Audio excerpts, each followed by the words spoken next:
ધોરણ 4 વિષય ગુજરાતી તારીખ 12/9/2020 કેમ છો વિદ્યાર્થી મિત્રો? મજામાં ને? આપણે પુનરાવર્તન શું કર્યું હતું? 2 પુનરાવર્તન 2 માં આપણે કેટલા પ્રશ્નો લખ્યા હતા કે વાર્તા સુધીના 4 પ્રશ્નો. વિદ્યાર્થી મિત્રો મેં તમને પરીક્ષાની સમજ આપી હતી વખતે કે પરીક્ષામાં આવી રીતે ઘણી વખત પૂછી શકાય. પણ વિદ્યાર્થી મિત્રો હવે પરીક્ષા આપણી નજીક આવી રહી છે.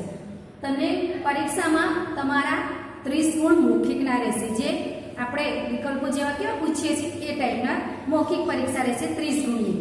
પછી 20 ગુણ એવા હશે કે જેમાં તમે હોમવર્ક મોકલો છો, ઓનલાઈનમાં જોઈન થાવ છો, એક્ટિવિટી કરીને અમને ફોટા મોકલો છો, તમે કેવું લખાણ લખીને મોકલો છો એ વિશેના 20 ગુણ રહેશે. અને 50 માર્કનું તમારે લેખિત પરીક્ષા આવશે, જે પેપર આવશે જે લેખિતમાં આપણે લખવાનું છે. મેં તમને અહીંયા પુનરાવર્તન સમજાવ્યું છે એ તમારે પુનરાવર્તન તમારે એટલા માટે જાતે કરવાનું કે આવી રીતે પરીક્ષામાં પૂછી શકે. આપણે સ્વાધ્યાય પોથીનું પુનરાવર્તન છે. હવે પુનરાવર્તન 2 માં આપણે જે 4 પ્રશ્નો ભણ્યા, વાર્તા પણ મેં તમને લખવા કીધી. વાર્તા બહુ જ સરસ હતી ને એકદમ સહેલી હતી. હવે આ છે પ્રશ્ન છે કે નીચે આપેલી કહેવતનો અર્થ જાણો અને તેના જેવી બીજી કહેવતો શોધીને લખો. હવે વિદ્યાર્થી મિત્રો આપણે જલ્દી કહેવતો તો આપણે પાઠમાં આવતી નથી, પણ આપણે પુનરાવર્તનમાં છે. ઘણી વખત આપણે કંઈક કહેવતો કંઈક વાત કરતા કરતા ઘણી કહેવતો પણ કહેતા હોય છે. એમાં આપણા દાદા દાદી, નાના નાની, મમ્મી પપ્પા ઘણી બધી કહેવતો કહેતા હોય છે. અહીં એક આપણું તમે ઉદાહરણ તરીકે છે કહેવત છે કે જેવું વાવો તેવું લણો, કે છે જેવું વાવો તેવું લણો, એટલે કે છે એનો અર્થ કે જેવું કર્મ કરો તેવું જ ફળ મળે.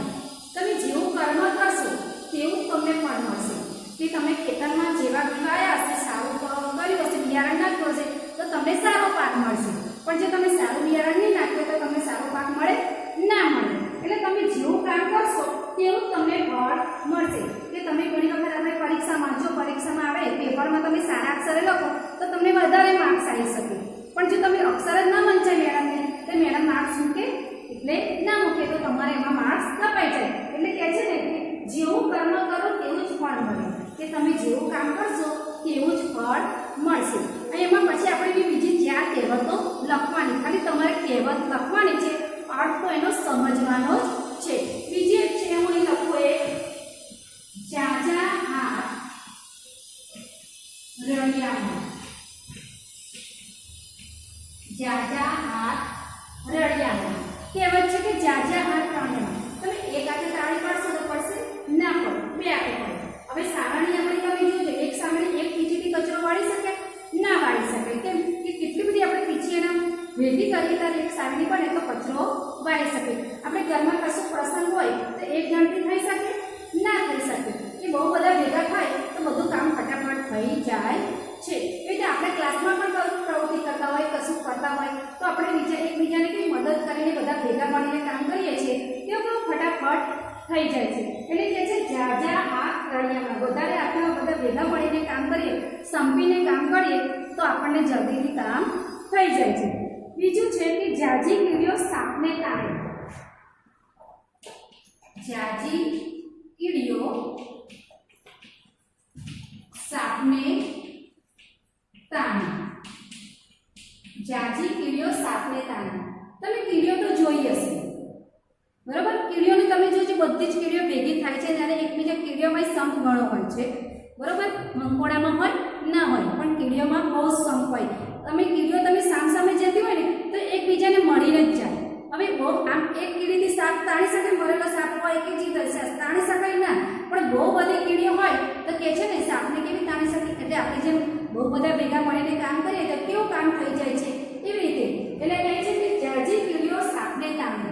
કે બહુ બધી કીડીઓ હોય તો ભલે કીડી કેટલી નાજુક એકદમ જાણે આપણે રજકણ જેવી એટલી નાક હોય છે એટલે છે શરીરમાં દેખાય આપણને કશું અડકું પડતું તો એક નાની અમથી કીડી એટલી બધી કીડીઓ ભેગી થાય તો સાપનું વજન હોય કેટલું તો પણ તાણી શકે છે. એટલે કે બહુ બધી કીડીઓ ભેગી થાય તો સાપને તાણી શકે. એટલે આપણે બહુ બધા કામ ભેગા કરી કામ કરીએ તો કામ થઈ શકે છે. આ બીજું છે કે બોલે તેના બોર વેચાય. બીજું છે બોલે તેના બોર વેચાય. ઘણી વખત ક્લાસમાં પૂછતા હોય જે મેડમ પ્રશ્નના જવાબ એમને આવડતો હોય છે પણ જવાબ આપતા નથી હોતા બાળકો કે ઘણા બાળકોને શરમ આવતી હોય છે જવાબ આપવામાં પછી કે જવાબ એને ત્યારે અમુક મેડમને ખબર ને કે આને એમ થાય કે આને નથી આવડતું પણ એને આવડતો હોય છતાં બોલે નહીં ભાઈ ઘણી વખત તમારે ત્યાં વેપારી કંઈક લઈને આવ્યા હોય શાકવાળા આવ્યા હોય ફળવાળા ફ્રૂટવાળા આવ્યા હોય એ આખો દિવસ લઈને ફર્યા પડે શાક લેવાવાળા લઈને આવતા હોય એ પણ એ બૂમ ના પાડે કે શાક લો શાક ફ્રૂટ લો ફ્રૂટ એ જો બૂમ ના પાડે તો એનું વેચાય ખરું ના વેચાય જો એ બોલે ને કે શાકભાજી આવે છે ફળ આવે છે ફ્રૂટ આવે છે એ બોલશે તો જ એનું વેચાશે પણ જો ના બોલે તો વેચાય ના બોલે આપણે પણ એવું છે કે તમે જો બોલશો તો મેડમને ખબર પડશે કે આ વિદ્યાર્થીને કંઈક આવડે છે એનામાં કશું શક્તિ રૂપેલી એનામાં છે કશું પણ જો તમે તમારી સૃષ્ટિક શક્તિ બહાર નહીં લાવો તો તમે મેડમને ખબર પડશે નહીં એટલે કે છે કે બોલે તો જ એના બોર વેચાય તમે બોલશો તો જ મેડમને ખબર પડે કે આને કંઈક પ્રશ્ન છે આને આવડે છે છતાં કેમ નથી બોલતો એટલે એ રીતે શાકવાળા કોઈ પણ આપણને વેરેબર આવે તો જે બોલે તે મૂંગા જતા રહે તેની વસ્તુ આખો દિવસ ફરે તો પણ વેચાય નહીં એટલે કે બોલે તો જ વેચાય બોરવાળો આવે અને બોર લો બોલશે તો જ એના બોર વેચાશે નહીં તો બોર વેચાય નહીં એટલે કે છે બોલે તેના બોર વેચાય એક છેલ્લી છે ચોથી અહીં લખું છું પારકી આશા કે છે પારકી આશા સદા નિરાશા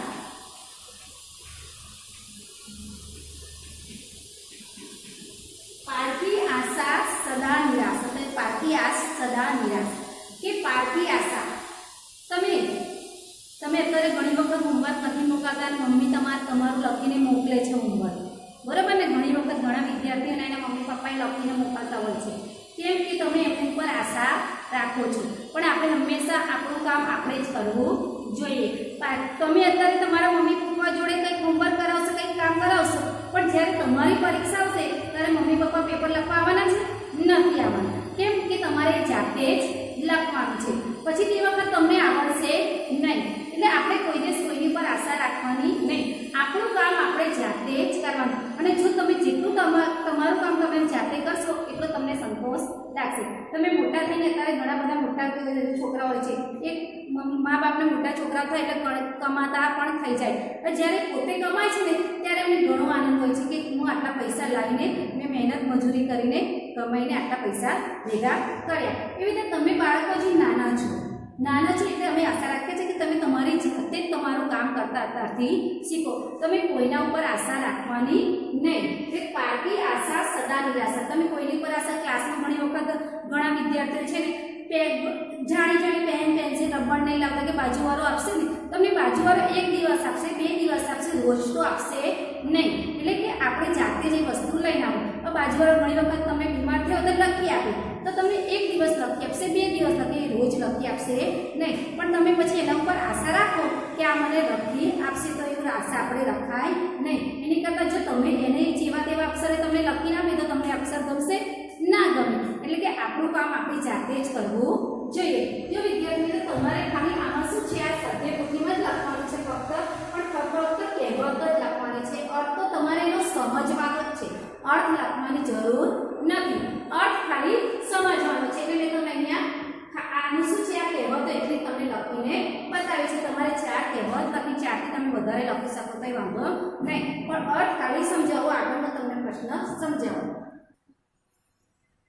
જો બાળકોએ તમારા વિસ્તારનું લોકગીત છે તમારે તમારી જાતે અમે તો બોર્ડ પર લખ્યું છે 5 આંગળીઓ પણ તમે તમારું જાતે લોકગીત લખી શકો YouTube પરથી સર્ચ કરો તો ઘણા બધા લોકગીત મળી રહેશે તો તમે તમારી જાતે તમને ગમે લોકગીત લખી શકો અહીં છે 5 આંગળીઓ સરખી સાબેલી 5ના જુદા જુદા કામ 5 આંગળીઓ સરખી સાબેલી પેલી આંગળી તારું શું કામ રસ્તો બનાવવા મૂછુએ પહેરી 5 આંગળીઓ સરખી સાબેલી બીજી આંગળી તારું શું કામ વેડા બનાવવામાં મૂછુએ પહેરી 5 આંગળીઓ સરખી સાબેલી ત્રીજી આંગળી તારું શું કામ ચાંદા માળવામાં મૂછુએ પહેરી 5 આંગળીઓ સરખી સાબેલી ચોથી આંગળી ટચકલી આંગળી એ તો ચોથી આંગળી આપણને વાળી ગણાય. પાંચે આંગળીઓ સરખી સાહેલી, ઠૂઠા અંગૂઠા તારું શું કામ. અંગૂઠો છે એને કહે છે ઠૂઠા. ઠૂઠા અંગૂઠા તારું શું કામ, કેસ ઓળાવવામાં ઊંચું પહેલો, એટલે કે માથું ઓળાવવામાં ઊંચું. આપણે ચાર આંગળીઓ અંગૂઠો ના હોય તો માથું ઓળાવતા ફાવે ના ફાવે, એટલે કે કેસ ઓળાવવામાં, કેસ એટલે વાળ, એટલે કે ઓળાવવામાં ઊંચું પહેલો. ચાર જ આંગળી હોય અંગૂઠો હોય તો આપણું કામ થાય ના થાય, એટલે પાંચે આંગળીથી આપણે કામ થઈ શકે છે. અહીં પાંચ આંગળીઓની કે આખું આ લોકગીત છે. તમે તમારી રીતે લોકગીત તમે તમને જે લખવું હોય તમે લખી શકો. યુટ્યુબ પરથી સર્ચ કરીને પણ લખી શકો, કાં તો તમારા દાદા દાદાને પૂછો તો એમને પણ સરસ લોકગીત આવડતું હશે. તમારે સ્વાધ્યાય પોથીમાં જ લખવાનું છે. જો વિદ્યાર્થી મિત્રો પ્રશ્ન તો નીચેના દરેક શબ્દ પરથી દર્શાવ્યા પ્રમાણે શબ્દ બનાવો. અહીં એક ઉદાહરણ આપ્યું છે. અહીં ઉદાહરણ છે કે ઉદાહરણને તમે ડાયરેક્ટ સમજે ઉમરગામ. હવે અહીં શું છે, શબ્દ બનાવવાના છે. કેવી રીતે બનાવવા તમને સમજાવું કે આટલા શબ્દોમાંથી તમારે શબ્દ બનાવવાના છે. 1 2 3 4 આ પાંચ જ મૂળાક્ષર છે, એમાંથી તમારે બે બે અક્ષરના શબ્દ બનાવવાના છે. તો આપણે પહેલું બનાવવું અહીંયા કે ગામ. અમે બનાવ્યું ગામ. પછી બીજું કોઈ પણ તમારે એવી રીતે તમારે જાતે જ બનાવવાનું છે. બનાવ્યું કે ઉર. શું બનાવ્યું? ઉર. ઉર બનાવ્યું. પછી બીજું છે કે છે તમે અહીંયા શબ્દ જો મ ર, કોઈ પણ તમે અક્ષર બનાવી શકો. અહીં મેં બનાવ્યું ગામ, ઉર, મર. પછી હવે બીજો શબ્દ જુઓ ર મ. હવે કયો શબ્દ છે તમે જોઈ લો. તમારે જાતે વિચારો કે કયો શબ્દ આવે છે. અહીંયા ઉ, મ, ર. અમે ત્રણ અક્ષર છે. ગા મ થઈ ગયું, મ ર પણ થઈ ગયું અને ર મ પણ થઈ ગયું. હવે શું આવશે કે છે કયો શબ્દ આવશે તે ગા ઉ. એ પણ શબ્દ તમે લખી શકો. હવે તમે આમાં પાંચ અક્ષરમાંથી ગમે તે મૂળાક્ષર છે એમાંથી તમે આડાઆડી કરીને ગમે તે શબ્દ બનાવી શકો. હવે અહીં છે અમદાવાદ. શું છે? અમદાવાદ. તો અહીંયા તમારે અમદાવાદમાંથી શબ્દ બનાવવાનો છે. તો આપણે પહેલા તો લખીશું, જો અહીંયા મેં લખ્યું છેલ્લા અક્ષરનું બાર, પછી લખ્યું દવા, પછી લખ્યું હવે વિચારો કે દવા, પછી દા મ દા. ગમે તે શબ્દ બનાવી શકાય. પછી કે દા મ, પછી વા એ શબ્દ થશે, પણ એ શબ્દ વ્યાકરણ બેસતો નહીં થશે. તો શું થશે? વા દ થઈ ગયો આપણે. પછી વા એ પણ શબ્દ થશે, કદાચ દા પણ શબ્દ થશે, અદા પણ થશે કે છે, અને આ વા પણ શબ્દ બને. આપણે શબ્દ જ ખાલી બનાવવાના છે. એવા ઘણા બધા શબ્દો બની શકે છે. પછી કે દામ બનાવ્યું એટલે દમ પણ શબ્દ બની શકે. હવે બીજા તમે આમાંથી હજી વિચારીને શબ્દો બનાવી શકો. કે તમારી જાતે દાવ, વાદા, પછી દવા એ તો થઈ ગયું. પછી વાદા શબ્દો પણ તમે લખી શકો. એવી રીતે બીજા ઘણા બધા શબ્દો આવે છે કે દાખલા કે વાતાવરણ. તો આમાંથી તમારે શબ્દો બનાવવાના છે. વાતાવરણ તમારે જાતે કરવાના છે. પછી છે જામનગરમાંથી આ પાંચ જ અક્ષરનું છે, એમાંથી તમારે જાતે આવા શબ્દો બનાવવાના છે. જે બે બે અક્ષરના શબ્દો છે એ તમારી જાતે આવી રીતે શબ્દો એકદમ સહેલા છે. તમને મેં બે ઉદાહરણ તરીકે સમજાયા છે. હવે તમને આગળના પ્રશ્નની સમજ આપીશ કે જે આગળનો પ્રશ્ન પણ જોઈશું આપણે. લીટી દોરે પ્રશ્ન 4 છે કે લીટી દોરે પદની જગ્યાએ બોક્સમાં આપેલા શબ્દો વાપરી વાક્ય ફરીથી લખવાના. તે વાપરી વાક્ય ફરીથી લખવાનું છે. અહીંયા જો રમેશ બેઠો વાંચતો હતો. અહીં કૌંસમાં શું આપ્યું છે? રેખા. શું આપ્યું છે? રેખા એ છોકરીનું નામ છે. હવે આનું આપણે આ રેખા નામ પરથી આપણે વાક્ય ફરીથી આનું હાથ કાઢીએ છીએ પણ ફરીથી બનાવ. અહીં આપણે છોકરો છે. આ રેખા વડે આપણે કેવી રીતે લખવાનું? કઈ લખવાનું કે રેખા બેઠી વાંચતી હતી. આવી રીતે વાક્ય બનાવી શકાય. બીજું વાક્ય છે ઝાડ પર પંખી બેઠું હતું. હવે અહીંયા ઝાડ પર અહીં પંખીનું નામ આપ્યું છે. કયા પંખીનું છે? કાગડો. હવે ઝાડ પર પંખી બેઠું તો અહીંયા શું છે? તો આપણે શું લખવાનું? કાગડો ઝાડ પર બેઠો હતો. એ પણ આપણે લખી શકીએ વાક્ય અહીંયા. કાગડો ઝાડ પર બેઠો હતો. જો વિદ્યાર્થી તે છે મેં લખ્યું છે રમેશ બેઠો બેઠો વાંચતો તે પછી ક્રોસમાં છે રેખા. એવી રીતે રેખા બેઠી બેઠી વાંચતી હતી. ઝાડ પર પંખી બેઠું હતું. તે ક્રોસમાં લખ્યું છે કાગડો. તે કાગડો ઝાડ પર બેઠો હતો. આવા ઘણા બધા વાક્યો આવી શકે છે કે ઘણા વાક્યોમાં એવું છે કે ઘડો પાણીથી ભરેલો છે એવું પણ વાક્ય આવી શકે. અને કૌંસમાં તમારે તગારું કે તગારું પાણીથી ભરેલું હતું. જેવા સાધ્યપોથીમાં તમારે આવા ઘણા બધા વાક્યો હશે એ તમારે કૌંસમાં આપેલા છે. એમાંથી જોઈને તમારે વાક્યો લખવાના છે. હવે તમને આગળના પ્રશ્નની સમજ આપીશ. જો વિદ્યાર્થી મિત્રો અહીં છે નીચેના શબ્દ કોઠો પૂરો. અહીં શબ્દ કોઠો પૂરવાનો છે પણ શેના આધારે પૂરવાનો છે? આપણે અહીંયા આડી અને ઊભી ચાવીના આધારે. કે તમે તમારા ઘેર પેપર આવતો હશે ને છાપું તમે કહો છો ન્યૂઝપેપર એને આમાં આડી અને ઊભી ચાવી આવે છે. એવી રીતે અહીંયા આપણને આડી અને ઊભી ચાવીના આધારે આ કોઠો પૂરવાનો છે. પહેલું છે કે અહીંયા છે કે પાણીમાં રહેનાર એક સજીવ. તો પાણીમાં રહેનાર એક સજીવ કોણ છે? તો અહીં લખેલું છે માછલી. માછલી. હવે બીજું છે અહીંયા બાગ કામ કરનાર. તો બાગ કામ કરનાર કોણ છે? તો શું આવશે? માળી. કોણ આવશે? માળી. તો આપણે અહીં લખીશું માળી. પછી છે કે જો અને ત્રીજામાં આડી ચાવી છે કે માણસો. તો માણસોનું શું થશે? અહીંયા આપણે કે છે અહીંયા લોકો. શું થશે? લોકો. હવે ચોથી ચાવી ઊભી છે. તો ચોથી શું કહેવાય છે? સામે છે બીજી આપણી રાષ્ટ્રધ્વજના નીચેના પટ્ટાનો રંગ. એ જે સામે બીજાનું છે કે આપણે તો એ શું થશે કે લીલો. રાષ્ટ્રધ્વજનો રંગ કેવો છે? લીલો. કે ઊભી ચાવી છે.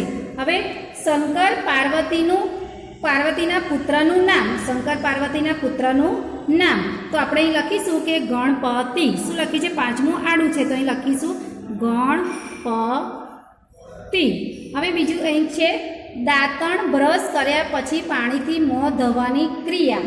કે દાંતણ કર્યા આપણે દાંતણ કર્યા પછી કે મોં ધોવાની ક્રિયા. તો એને શું કહેવાશે? આપણે શું કહેવાય છે? કોગળો. શું કહેવાશે? કોગળો. કોગળો કરીએ છીએ ને દાંતણ કર્યા પછી એટલે કહેવાશે કોગળો. પછી પંખીનું રહેઠાણ. પંખીનું રહેઠાણ અહીં છે તો એ શું છે? આડી ચાવી. તો આપણે અહીંયા આડી ચાવીમાં જોવાનું શું આવશે? માળો. પંખી કઈ રહે છે? માળામાં. એટલે આડી ચાવીમાં થઈ ગયું. હવે ઊભી ચાવી છે કે કપાળ ઉપર કંકુથી કરાતું ટીલું. એ કપાળ ઉપર કંકુથી કરાતું ટીલું એને શું કહેવાય છે? તિલક. ઊભી ચાવી છે તો એ શું થશે? તિલક. હવે આડી ચાવીમાં જુઓ આપણું રાષ્ટ્રીય ફૂલ. તો શું થશે? આપણું રાષ્ટ્રીય ફૂલ કયું છે? તો અહીં આડી ચાવીમાં જો કતો લખેલો છે તો શું આવશે? કમળ. હવે જુઓ કે છે માનવી અને માનવ. તો શું થશે? અહીંયા માનવી અને માનવ શું કહેવાશે? માણસ. શું કહેવાશે? માણસ. પછી દંડ. દંડ એટલે શું કહેવાય છે? આડી ચાવી છે. દંડમાં શું કે આડી ચાવીમાં શું? દંડ એટલે આપણે કોઈને સજા આપીએ તે અહીં આવશે સજા. જો વિદ્યાર્થી મિત્રો અહીંયા આપણે કોઠો તમને આડી અને ઊભી ચાવીનો આપણે પૂર્યો છે. એવી રીતે તમારે સ્વાધ્યાય પ્રશ્ન 5, 6, 7, 8 ને 9 તમારે લખવાના છે. ફક્ત સ્વાધ્યાય પોથીમાં જ પૂરવાનું છે. આ નોટમાં લખવાનું નથી. સ્વાધ્યાય પોથીમાં સારા અક્ષરે લખીને મને ફોટા પાડીને મોકલવાનું છે. Thank you.